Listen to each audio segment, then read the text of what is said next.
in Lebanon. Israeli airstrikes have hit Beirut's southern suburb in the past hour.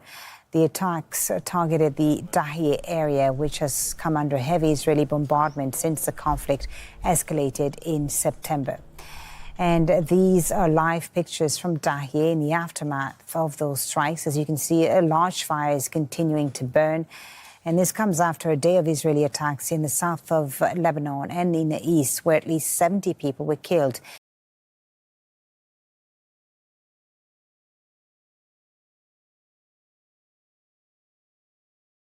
Washington says North Korean soldiers have begun engaging in combat against the Ukrainian military.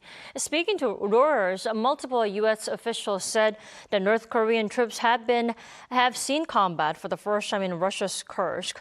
One official cited November 4th as the date of North Korea's first engagement in war. Now, the report did not provide special details, including whether or not there have been casualties. However, a senior U.S. official told the New York Times on Tuesday that a significant number of North Korean troops have been killed already.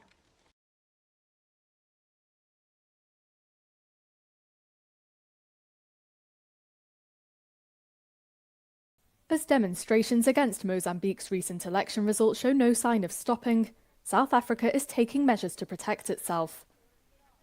The country has temporarily shut its main border crossing with Mozambique after reports of vehicles being set alight on the Mozambican side.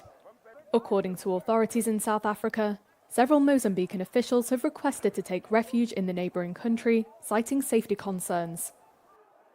Protesters have taken to the streets before and after Mozambique's recent election, which they say was rigged. According to human rights groups, more than a dozen people have been killed in post-election protests.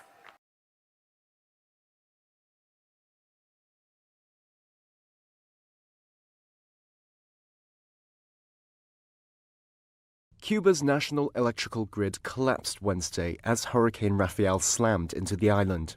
The state-run grid operator blamed high winds for knocking out power to the entire population of 10 million people, the second such incident in less than a month. Cubans in the capital city Havana sheltered from violent gusts and rain, some struggling against the force of the winds. The U.S. National Hurricane Center warned of a life-threatening storm surge, damaging hurricane-force winds and flash flooding across much of western Cuba.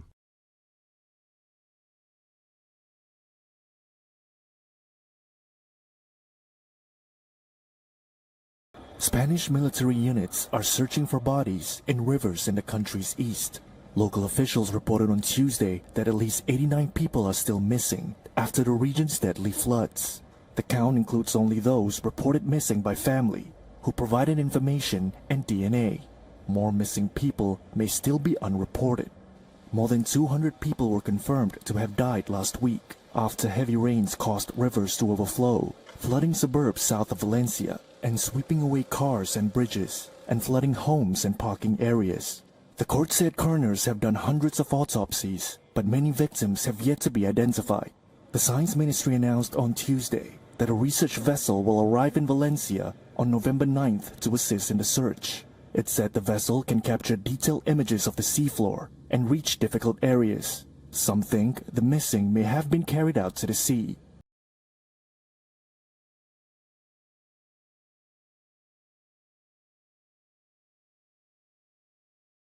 Air Force Global Strike Command airmen and Navy aircrew conducted an operational test launch of an unarmed Minuteman III intercontinental ballistic missile from the Airborne Launch Control System November 5th to demonstrate the readiness of the U.S. nuclear forces and provide confidence in the lethality and effectiveness of the nation's nuclear deterrent.